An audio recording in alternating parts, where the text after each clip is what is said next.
За сайн байцгаана манайхаа. Чингис Mindset-ийн баг хамт олноос та бүгдтэй мэдчилж байна. Чингис Mindset-ийн үндсэн сургалт 1 сарын 14-өөс эхлэхэд бэлэн болоод байгаа. Бидний зүгээр сургалтынхаа хөтөлбөр, багцууд болон сургалтын дундуур дасгалжуулалтуудаа бэлтжиж байгаа.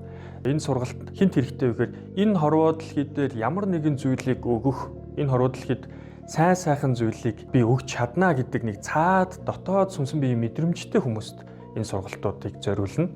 За яагаад вэ гэхээр зүгээр өөрийгөө засъя гэдэг хүн бол хизээч өөрөөсөө хитэрдэггүй. Харин сүнсэн биенийх нь мэдрэмжийн цаанаас нь хувь тавилан нь дуудаад байгаа. Тэр хүмүүстэйгээ бид нар бол эхлээд сургалтуудаа өгж ур чадвар болон дасгалжуулалтуудыг нь хийгээд сүнс эзэн биеийг нь тодорхой хэмжээнд төвлөрдөржүүлж дасгалжуулсны дараагаар хамтраад ажиллаад дараагийнхаа монголчуудаа хэрэг болох лидерүүд, ухамсарын багш нарыг бэлтгэх энэ зорилготой.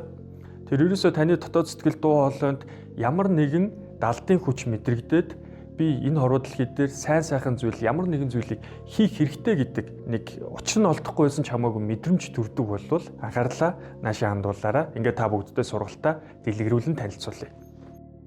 За сүнсэн бие гэж юу вэ? Бидний өөрсдийн дотоод мэдрэмжийн бие. Эзэн бие гэдэг бол бидний оюун ухааны бие.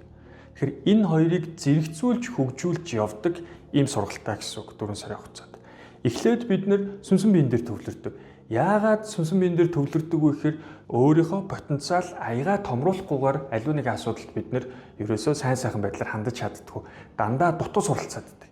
За энэ асуудлыг шийдэхин тулд сүнсэн биений мэдрэмжийн 21 хоногийн сүнсэн биений бяцлаглалын ийм хөтөлбөр рүү бид нар орж ирнэ.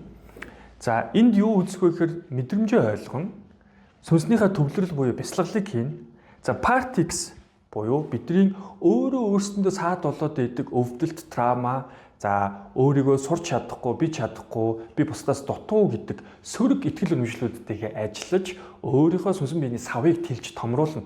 Бүх суралцах хурд болон сувгуудаа нээж онгойлгоно гэсэн.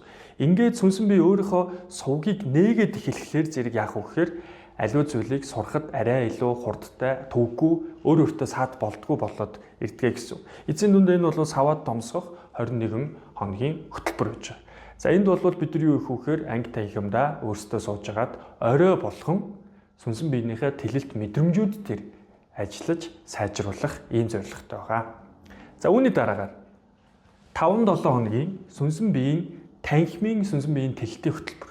За энд бол энэ танхимдаа сууж агаад дасгал ажлууд, ур чадрууд дээрээ олон нийтийн өмнө илтгэх, ярих, өөрийгөө нээж илрүүлэх ийм дасгал ажлууд дээр ажиллах замаар алтан дэд үнний аялал Чингис Mindset их хааныхаа ухаанд суралцаад байна. За ингээд энэ сүнсэн биеийн тэлэлтийн 5-7 хоногийн эхний сургалт маань бид хинбэ буюу хөх монголчууд гэж юу вэ? Ер нь өнөөдөр дэлхийн ертөнцид монголчууд өөрсдийгөө хин гэдгийг яг identity буюу ондоошил өөрөөсдийгөө тодорхойлолтуудаа мэдж байгаа юм уу? Бидний өвгдөөс 13 дугаар зуунд их Монгол улсын үед ялан дийлж явах үедээ өөрсдийгөө юу гэж итгэж үнэмшдэг байсан бэ гэдэг асуултанд хариулж явнаа. За дараагаар нь бидний язгуур үзэл санаа юу байсан бэ? Их хаан маань өөрөө тэр ихнэр хүүхдээ яагаад өөрөөсөө илүү хайрлаад тэр дайн тулаануудыг хийгээд байгаа. Ард иргэдээ яагаад улс орноо яагаад эмхлэн байгуулах тэр их ажил үйл хэргийг хийж байгаа юм бэ гэдэг цаад итгэл үнэмшил үзэл санааг барьж авна гэсэн. Тэгэхээр ерөөсөө бид нар Чингис хааны замналыг ойлгохын тулд Чингис хаан хэрхэн бодож исэн, хэрхэн сэтгэж исэн, хэрхэн мэдэрч исэн бэ гэдэг зүйлүүд рүү орж иж ойлгож дараагийн түвшин рүү гарч ирнэ гэхээс ерөөсөө гаднаас нэг 1227 онд өнгөрчээ, 1206 онд их Монгол улсыг байгуулчихжээ гэдэг ийм мэдээллүүдээр цааш их хааныхаа замналыг дагаж явах боломжгүй байна. За дараагаар нь монголчууд дээд шүтээний мөнх тэнгэр гэдэг. Гэхдээ тэр мөнх тэнгэр нь яг юу юм? Нэг буурал сахалтай өвгөн тэнгэр дээр зөвхөн монголчуудыг левигээ суугаад байт юм уу? Эсвэл энэ универсалны байгалийн зам ёсны физикийн, квант физикийн хуулиуд дээр оршин тогтнож тайлбарлагддаг зүйл юм уу гэдгийг бид нар үзэх болно. Дараагаар нь монголчуудын туйлын зорилго юу гэсэн? Юун дээр эвлэлдэж нэгдэж чаддаг байсан бэ гэдэг асуултанд хариулнаа. За ингээд 5 дахь сургалтын дээр нь өр зүрхэн дээрээ хэнийг байрлуулах хэрэгтэй юм бэ? Яг Чингис хаан гэдэг нь Монголын нууц товчон дээр гардаг шиг тал нутгийг морин дил дээр шууруулад яваад байгаа Дайнч Баатар ирсэн юм уу? Үнэхээр орчин цагт ч гэсэн замнал нь хэрэг болоод байгаа тийм удирдагч, манлайлагч, харизматик, за бусдыг байлдан дагуулагч ийм хүн байсан юм уу гэдгийн ялгаа цаагийг алтан дээд үнэ айлгуунаас Чингис хааны 21 шинж буюу Чингис амин чанар одоо залуучуудад хөрвүүлээд бол Чингис майндсет гэдгээр нь бид нар хүрэх болно. За дараагаар нь их хааны замналаар замнаж амьдрахад хөгийн болохгүй тулд бид нар 9 хвэн зүг гэдэг ийм 9 зарчмаар амьдардаг. За тэр 9 зарчмыг амьдралдаа хэрхэн зөв хэрэгжүүлээд яаж явах уу гэдгийг дасгал ажлуудтай хамт сүнсэн биеийн тэлтийн хөтөлбөр дээр ажиллаад явах болно. За түүний дараагаар Монгол боловсрал хүн байхыг яагаад чухалчлаад байсан юм бэ? Ерөөсөө академик боловсрал хэн нэгэн инженер, хэн нэгэн одоо Харвардын янз бүрийн бизнесийн сургуулийн, эдийн засгийн сургуулийн, улс төрийн сургуулийн оюутан дамжаад төгсгчөөс илүү Монгол хүн байх яагаад чухал юм бэ? Энэ нь яагаад монголчуудын боловсролын цөм буюу core үнэт суур үнд зүйл болдог тухай энэ дээр үзсэн. Тэгээд энэ нь бол бүгд мэдээж дасгалжуулалттай. Үүний дараагаар биднийг ямар ертөнцүүд хувь хүн талаас нь биднийг устгаад байгаа гэдгийг судлах болно. Ингээд Монгол харилцаа буюу эрдэм чин сэтгэлийг харилцаа болгохын тулд бидэрт юу дутагдаад байгаа, юуг нь мэдээд байгаа, юуг нь мэдэхгүй байгаа. Хоёр хүнд эцсийн дүндээ бидний сүнсэн биеийн тэлтийг харилцаа зохицуулж идэг. Харилцаанаасаа бид нар сүнснийхээ мэдрэмжүүдийг авч идэг, харилцаанаасаа сүнснийхээ тэлтүүдийг авч идэг. Тэрийг бид нар яаж хийх юм бэ гэдэг энэ асуултанд хариулах болно. За хамгийн сүүлд нь монголчуудын хувь тавилангийн замнал буюу тэнгэр гэж юу юм бэ? Хувь тавилан эд шидийнхээ замналаар өөрөө өөрийнхөө сүнснийхээ замналаар энэ хорвоо дэлхий дээр ирээд оршоод амьдрахад өвөг дээдс маань бидэрт ямар аргачлалыг зааж өгсөн бэ гэдэг энэ асуултанд хариулах болно. За монголчуудын ондоошил, монголчуудын язгуур шинж өөрсдөө өнөөдөр бид нар хэн гэж бодоод байгаа? Өмнө нь бидний өвөг дээдс өөрсдөө гадаад шинжээр нь хэн гэж шинжиж дүгндэг байсан бэ гэдэг энэ асуултуудад хариулаад явах болно. За ингээд сүнсэн биений танхимын хөтөлбөр 5-7 хоног мэдвэл цохог өгч байгаа. Бидний сүнсэнд танхимын дасгалжуулалтыг өгч байгаа. Ур чадрыг өгч байгаа. Ингээд ерөнхийдөө сүнсэн биений тэлэлт өөрөө 2 сарын хугацаанд явагдана. Эхлээд яг нь мэдрэмжээ ойлгоод өөрийнхөө сүнсэн биетэй ажиллаад өөрийнхөө сүрэг итгэл үнэмшлүүдтэй ажиллаад саваа бэлтгэх нь. Саваа бэлдээд дотоод ертөнцтэйгээ ажилласныхаа ар дээр одоо хувь хүн танхимын дасгалжуулалтаар танхимын дасгалжуулалт гэдэг нь одоо орчин цагийнхаар бол тренинг гэсэн үг тийм. Багш нь өөрөө яаж ур чадруудаа сайжруулах вэ гэд хүн болгон дээр нь өөр хөтөлбөрүүдийг бариад ингэж явна гэсэн үг. За ингээд ур чадвараа хөгжүүлээд ирсний дараа нэлээд гоё өөрийнхөө дотоод мэдрэмжинд, дотоод дуу хоолойнд эзэн болоод за ихааныхаа замналаас, ихааныхаа сүнсэн биеийн онолуудаас нэмж бас маш их мэдрэмжүүдийг аваад, хүчрэх хөвчлүүдийг аваад ингээд нэлээд гоё нөхцөлөд тодорхой болоод ирнэ. За үүний дараа эзэн биеийн 3 дахь сарын сургалт эхэлж байгаа. За эзэн бие бол бидний эго, бидний оюун ухаан надад юу мэдрэгдээд байгаа вэ гэдэг хайраар дүүрэх ёстой бие. Сүнсэн бие бол үннээр дүүрдэг гэсэн бол эзэн бие хайраар дүүрдэг. За эзэн биеийн дасгалжуулалт бол яг адилхан танхимд явагдана. За мэдвэл зохио буюу мэдлэгийг нөгнөө. За мэдлэг нь юу ах вэ гэхээр эзэн бие өөрөө X тэнхлэг дээр буюу хүмүүсээс хайрыг хүртэх замаар хөгжиж идэг. Өнөөдөр бид нар эзэн биеийг хайрыг авч чадахгүй дандаа өвдөлт, хор, өвчин, пейнүүдийг аваад байгаа учраас бидний эзэн бие ингээл агшаал, оюун ухаан, хит аминч үзэл, өөрийгөө тулганаас давж сэтгэхгүй ингээд жижигсээд агшаад байгаа гэсэн үг. Оюун ухааны чадамж. Тэгвэл асар их хайрыг бий болгохын тулд бид нар өөрсдийнхөө хамтын хариуцлага гэдэг хайр суурьтай, нэг нэгнийгээ хүндэлж итгэлцдэг суурьтай тэрхүү системийг бүрдүүлдэг. За энэхүү системийг юу гэж нэрлэдэг гэхээр хамтын хариуцлага гэж нэрлэдэг. Энэхүү системээ харин яаж эмхлэн байгуулдаг вэ гэхээр дараах 12 сургалтын дараа бид нар хамтын хариуцлага гэдэг системээ маш эмгэгцтэйгээр ойлголт авчих болно гэсэн үг.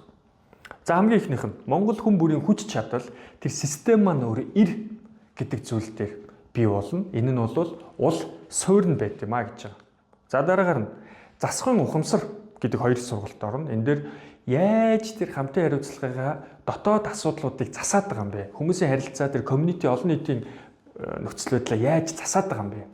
Тэгэхээр санхүүгийн хөшүүрэг ч юм уу, хууль, дүрм, журам болвол хүнийг дандаа гаднаас нь ингэж шахдаг учраас хизээж гал алдсан тохиолдолд түүнийг намжаах вакцин сэргийлэх зүйл байснаас биш хизээж төгс засах шийдэл байгаагүй.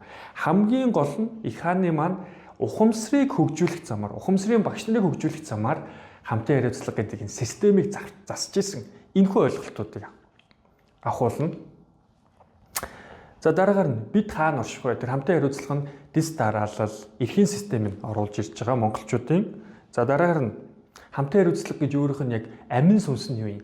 Яаж хүмүүсийн сүнсэн бие, мэдрэмж, хамтын оюун ухааныг нэгэн итгэлд үнэмшилт ор баздаг вэ гэдэг тэрхүү системийн Чингис менежментийг үзээд эхлэх болно.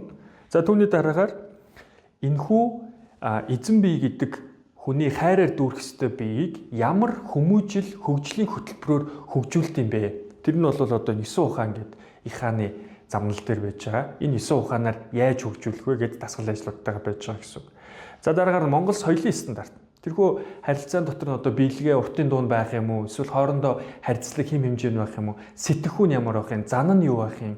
Юунаас амин хүч энерги авах юм? Юугаар хооллож хүнслэх юм? Гэх мэтчлэн монголчуудын нүүдлийн соёлын 90 стандарт байдаг. Тэрхүү стандартуудаа цэгцэлж барьж авах болно. За түүний дараагаар энэ хамтын хариуцлагын системийг барьж авсны дараа 15 сайн шинж илэрдэг. Тэгэхээр тэрхүү сайн шинжүүдээ бас ойлгосноор яаж энэ хайр суурьтай хамтын хариуцлагын системийг бид нэр зөв авч явах юм бэ гэдгээ ойлгох болно. За түүний дараагаар системээр нь устгадаг матриксууд байдаг. Жишээлбэл залуучуудыг нь багаас нь донтуулах, за тархины тураалд оруулах, за юу гэдэг веб ч гэдэг юм уу, бие махбодтой хэрэггүй зүйлс хэрэглүүлэх гэдэг ч юм уу. Энэ мэтчлэн бидрийг системээр нь устгаж байгаа тэр матриксуудаас хамтдаа яаж гарах юм бэ гэдэг онцлогоог хийн. За түүний дараагаар удирдлагын эрдэмүүд орж ирнэ. За 35 эрдэм 99 хор гэж байдаг. Тэндээс орно. Энд бол дандаа хамтын хариуцлагынхаа системийг авч явахтай холбоотой гэгэрүүлэх эрдэм, за удирдах эрдэм, дур булаах эрдэм гэх мэтчлэн эрдэмүүд орж ирнэ. За хамгийн сүүлд нь хүүсийн ялгарал, хаан ухаан, хатуу ухаан гэж ялгардаг. За тэрхүү 99 тэнгэрийн тухай эрчүүд нь ямар ажиллаа давмгаа хийх ёстой, эмэгтэйчүүд нь ямар ажиллаа давмгаа хийх ёстой гэдэг юм нэмэлт хичээл орж ирж байна. Чингис Mindset манай community байгаа. Олон нийтийн 7 хоногт 2 уулздаг. 7 хоногт 2-оос 3 удаа онлайнаар дасгалжуулалтууд, сургалтуудаа хийдэг. За энэхүү community дээрээ үндэслээд яаж community-гаа сайжруулах вэ гэдэг замаар эзэн бие өөрсдөө бид нэр хаана дасгалжуулах вэ гэхээр community-д дасгалжуулах. Тэр системийг хэрхэн сайжруулах вэ гэдэг платформ буюу сургалтын маань талбар нь дандаа танхимдэр байхгүй.